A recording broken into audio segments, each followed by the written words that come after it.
battle. Say, do you guys remember my last comic review? Issue 19 saw the conclusion of the Doctor Venom story arc. There was drama, and things happened that would have far-reaching consequences. General Flag, the Joe's commanding officer, died. Quinn and Venom killed each other, sorta. And Cobra blew up what they thought was G.I. Joe headquarters. So, of course, every reader wanted to see what happened next. What was the aftermath like?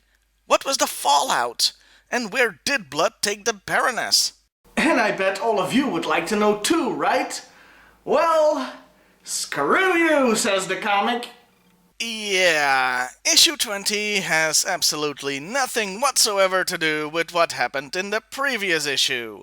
It's a standalone story that doesn't fit in with the continuity of the series. There's a reason for that, kind of. You see, issue 20 wasn't written by Larry Hama. Instead, it was penned by Stephen Grant. Maybe Hama needed a break after the excellent and no doubt exhausting Doctor Venom arc, or maybe he was busy with other projects. Whatever the reason, we're getting a filler story this time. But hey, filler stories can be fun too, right? Let me just read the synopsis here. The story centers around Clutch, who... Clutch? Fuck! Can't I just skip this one? No? Alrighty then. Oh, joy of joys. It's an entire issue with Clutch, the sexist, harassing human resources nightmare of the G.I. Joe team. Well, let's start with the cover. It depicts Clutch falling to his death from a great height. Huh. Maybe this won't be so bad. Except comics have the habit of lying on their covers. The comic starts with an intense battle between the Joes and Cobra, and I'll tell you right now, it's a fake-out, because it's a training exercise. Yeah, they've pulled this crap about 3 times now over the span of 20 issues, and it's getting old. I will note 2 things about the exercise, though. First, a cardboard cutout of Hawk appears as a distraction. Now, considering how much of a douche nozzle he is in the comic, I'm amazed he thinks that the Joes would hold their fire if he popped up on the battlefield. Second, the fake Cobra trooper yells, "Die Americans," which doesn't make any sense considering Cobra is made up of indoctrinated American citizens that even consider themselves patriots. And the Joes know this because they were told so back in issue 10. Anyway, Operation Mislead the Reader concludes, and Hawk has furlough papers for Clutch, who's earned a vacation. He says his goodbyes and asks that Stalker razz Scarlet for him. Yes, keep harassing the female staff while I'm away. Don't let them think they can put their guard down for even a minute. Asshole. For his vacation, Clutch is going home to New Jersey. You know, this explains so much.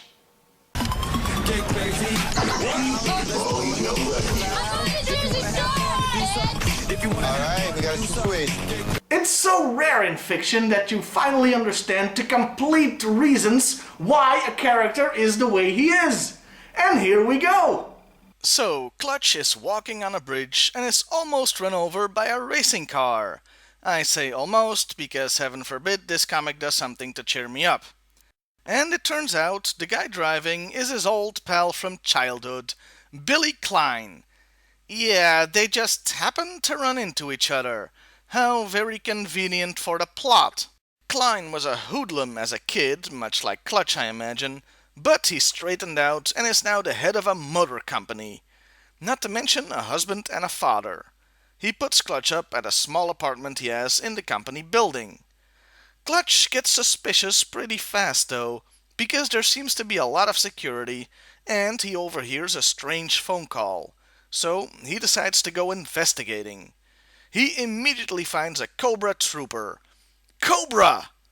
The intruder knows who and what we are. Now, that line may seem stupid, considering the guy is wearing a friggin' Cobra uniform, but it's actually not that bad.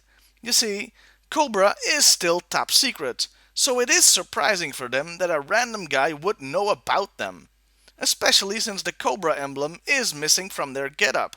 Though outnumbered, Clutch manages to fight off the goons by dropping a freaking car on them. Okay, that's awesome.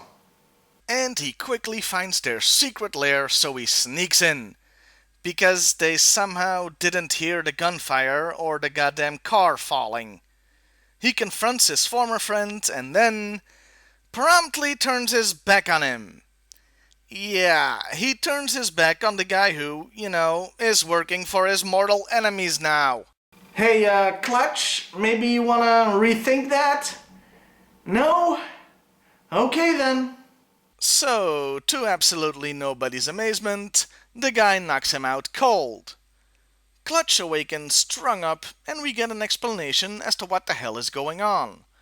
Cobra is holding the guy's family hostage and are forcing him to design a new type of compact jetpack. Yeah, because a guy that made his money designing cars would obviously know how to invent flying jetpacks. Rock solid logic there. Anyway, they promptly decide to try out the prototype with Clutch as the test pilot, though under remote control. Klein manages to slip him a knife just before takeoff. The test is successful, so the Cobra goon turns off the jetpack mid-air, much to Clutch's annoyance. He managed to cut his bonds and hotwires the thing in under 3 seconds. Because since, Clutch also works on cars, he of course knows how to hotwire a damn jetpack. Really, if it's that simple, why haven't the auto companies given us our damn flying cars yet? You're holding out on me, Ford.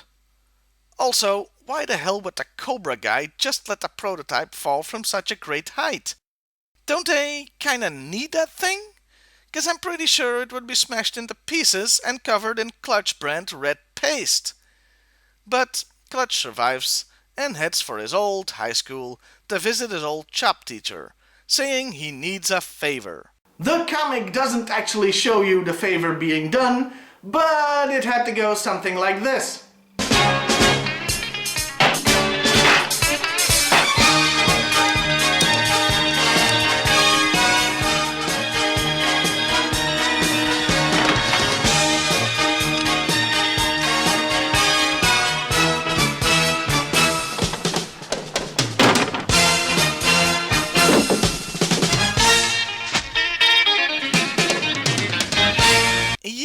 The comic itself just goes from I need a favor to a heavily modified car careening down a road. You just don't do that, man. You don't take out the A-Team montage. Clutch rams the car through the front of Klein's house, making the laws of physics cry like a little girl while doing so. He takes out the Cobras inside and saves Klein's wife and kid. With the family safe, he calls in the rest of the Joe team to assault the factory. Apparently, they had another prototype because just as the Joes burst in, the head Cobra goon, who now has a Cobra logo by the way, what, did he switch shirts in the middle or something? And he says the jetpack, spelled with just a K I might add, is ready. He scores major cliché points by shooting Klein in the shoulder, and then uses the jetpack to escape. Klein shows them a third goddamn jetpack, so Clutch can go after the goon. They have an, I have to admit, pretty damn awesome jetpack gunfight that ends with Clutch decking the guy in midair. The Cobra guy kicks him away, but Clutch was holding on to the guy's jetpack, so he plummets to his death, straight into a huge gas tank that promptly explodes as Clutch flies away. Okay, that is awesome and something James Bond would have been proud of. And the comic ends with Clutch seeing off his friend to the hospital. And hopefully they'll just forget all about that whole betraying his country thing. So, that was Home is Where the War Is. I've got mixed feelings about this one, really.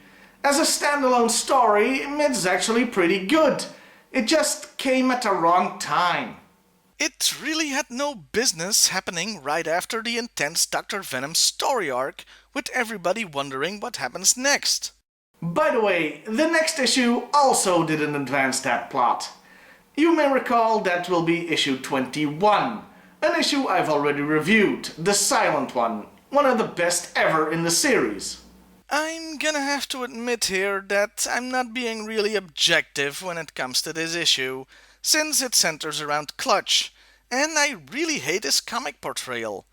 Though I will admit he wasn't his usual jackass self for most of the story, in just the beginning. This issue also depicts something that would become a staple of the series. Whenever a Joe goes anywhere, be it on vacation or to the goddamn mall, they'll somehow stumble onto something Cobra is doing, and it happens in the comic and the cartoon. Every single member of the Joe team is like Jessica Fletcher, who also can't put a foot outside her door without somebody getting murdered as soon as she turns up. Lady, just stay at home already! You're a one-woman genocide! Yeah, I don't like it when the plot relies on the complete coincidence of when a protagonist goes somewhere harmless and finds the very thing he usually fights. I will say, however, that the action in this issue is great, with the highlights being the A-Team car and of course the jetpack fight right at the end. If you can stand Clutch, and if you don't mind a cliché or two, or three, then I'd suggest checking this issue out. Well, see you next time, everybody.